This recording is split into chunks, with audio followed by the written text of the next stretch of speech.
Hello, my foreign friend from overseas that is researching about open a business here in Brazil. Here I will tell you 11 steps that you will have to follow to open a business here. I apologize here because my English is not perfect because I'm a Brazilian native, okay? I've had business here in Brazil before, okay? I've opened a business, I closed a business here, so I know the whole process here. And my industry is really complex, that is odontology, okay?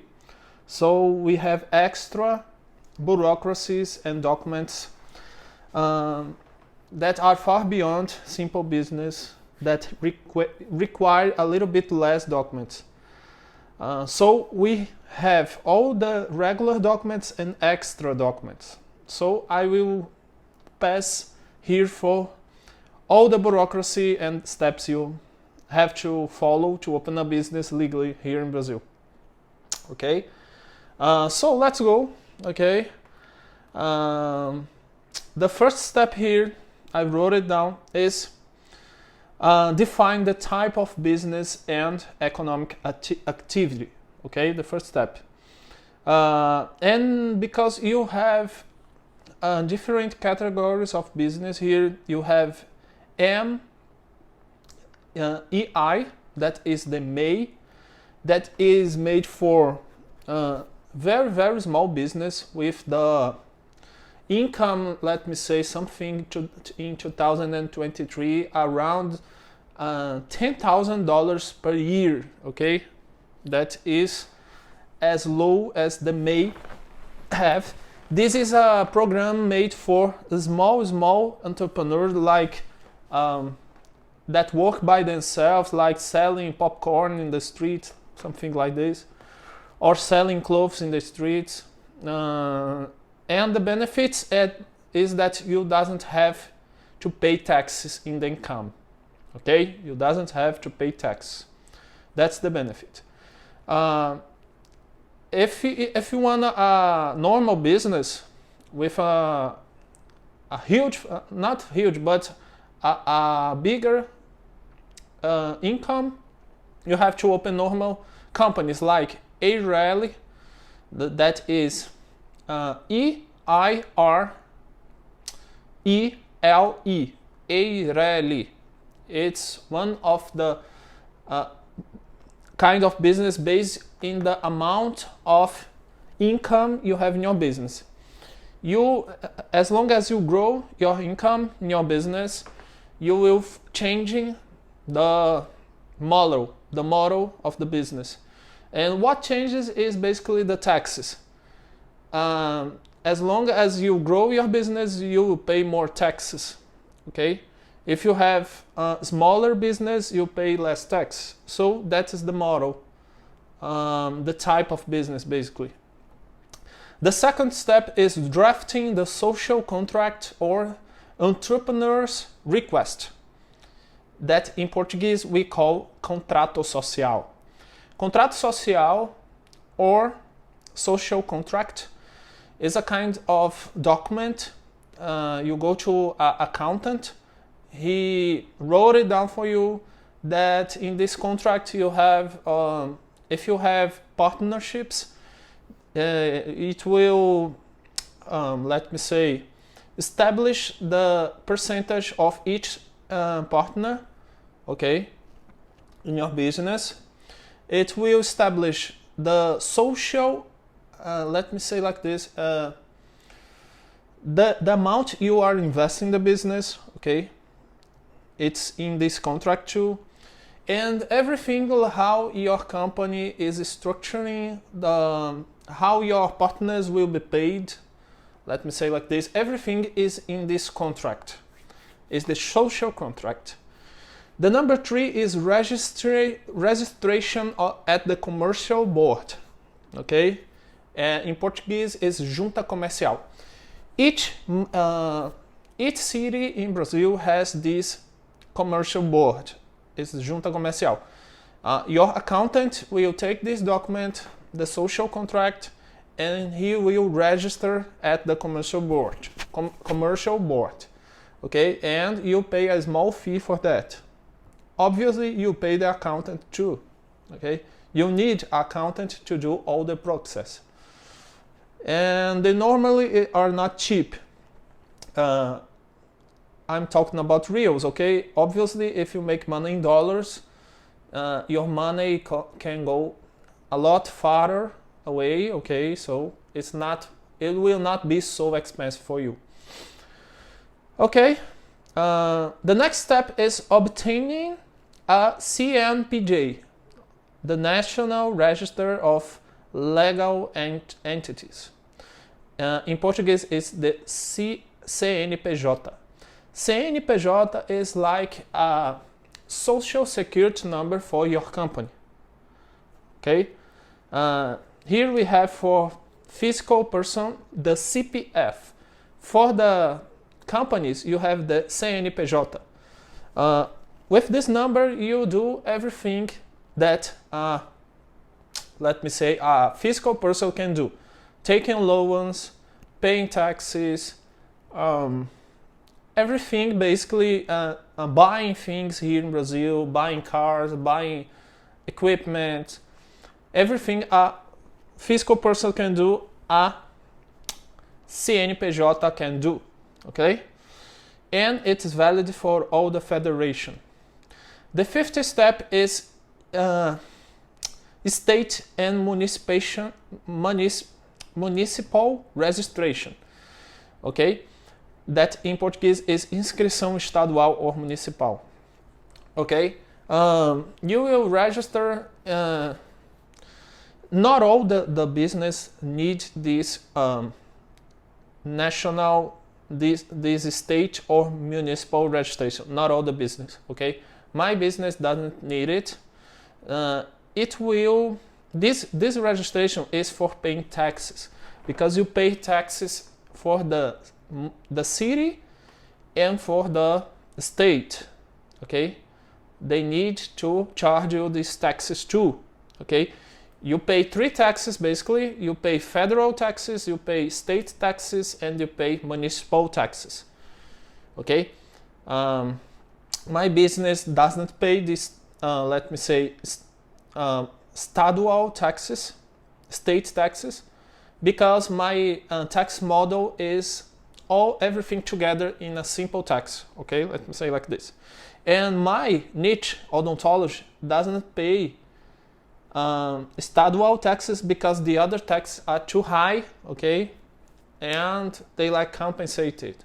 It's something complex, but you can understand the basic. The number 6 here is the operating permit. Okay, so until now you do all this bureaucracy thing here, and once you obtain it, you must have this operating permit to open your business. Okay, so you can initiate like the construction of your business, renting the point, let me say like this, in construction everything. But to really start to selling your business, you need this operation permit. Okay, I will give you a very important alert here. Before doing everything, renting a place to open your business, okay, you need to search for a consultant that will check the availability in that point to run that business. Okay, because there are some situations that you can do everything, rent the place, and later on, when you are obtaining the operating permit, you discover that site is not allowing to have this particular niche of business. Okay, so how will you do with this kind of situation? Okay, so don't start a business before checking if this niche, this point you are renting, is allowed to run that specific kind of business. We call this in Portuguese adequability. okay? It's very important. The number 7 is sanitary license, okay? Once you open your business, you have like 30 days to call the government, how can I say fiscal in English? Fiscal. Like the government employees to check the sanitary conditions of your business. They will impose a lot of sanitary rules if your business, it will grow in complexity. If your business in the health sector, we have a lot of rules to follow. And it's another license you have to get, okay? If it is in the chemistry sector, in the health sector, in the restaurant sector, things that literally basically every niche you must have this sanitary license, okay? And it comes after the operating permit, so you can start your business, and in approximately 30 days you call the employees of the government, the public servants, to go to establish. They will observe every items, okay? Obviously you need a consultation for this requirement to make everything right, okay? But if it's something wrong, they will advertise you and you give like 9 days to fix everything up, and they will come again and they will give you a okay. The 8th step is registration in the Social Security, okay? Because if you want to hire people, employ people, you have to pay the INSS, that is the retirement of these people. It's around, depends on the salary, but it's a median of 11% in the wage. So if you pay like $300 per month for your employee, you'll pay like $30 per month or $33 a month for the Social Security. Number 9, specific license and authorizations, okay? There are other kinds of authorizations depending in your niche. Depends if you have like a marketing big site here, like a panel, you need a specific license to have that panel, okay? And that's it. Enrollment, number 10, enrollment in Simples Nacional.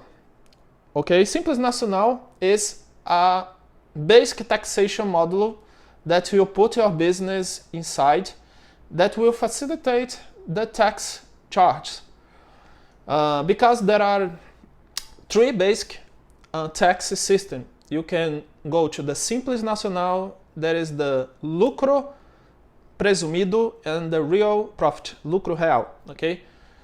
The best for small companies is the Simples Nacional tax system that will charge you a fixed amount per month based in your gross income, okay? Here the tax are not charged in base of revenue, okay? It's charged in your gross income. That's a very, I don't know if in your country is like this, but I think this is very unfair here in Brazil, but that's the way it is. For you to have a notion, for odontology, we start with a 15% per month in the gross income, okay? So it means that I don't even have a profit in my business, I have to pay 15% in the gross income. That's a very big downside here, but that's the way it is. Number 11, registration with professional associations. Some business like my niche, odontology, they have to register in the CRO, that is the Federal Council of the Odontologist class, let me say like this. We pay for your physical person every year, and we pay for the business too every year, okay? I would like to remember that every year you have to renew all these taxes, the operating permit, the sanitary license, The sanitary license, I don't know if it's every year. I think it's every 3 years, 2 years, something like this. But you have to renew and have costs again with a consultant and things like this. So you have to put up all these costs too. Okay? So I think in this video you discovered why people here in Brazil just don't open business generally. Yes, they open, but many of them fail, mainly if they are very small. Because here in Brazil the purchasing power is so low, and for Brazilians it's difficult to pay all this tax and have a profit many times. For big companies it's good because the competition is lower. They don't have a lot of small entrepreneurs going up. But for you that is a foreign that make money in dollars, it can be a good opportunity because you make money in dollars, so your purchasing power is a lot bigger, and you would have to spend a lot less, let me say like this, to open a business, because it's a lot cheaper than open a business in United States, let me say like this, in Europe or rich countries, okay? Despite all this bureaucracy, if you sum up all the expense you have, I think it's cheap for you that make money in strong currency, okay? If you have any questions, put in the comments. I know it's a very complex topic. I will record another videos if you ask me to, okay? So put in the comments, and that's it. Thank you, and thanks for watching. Bye bye.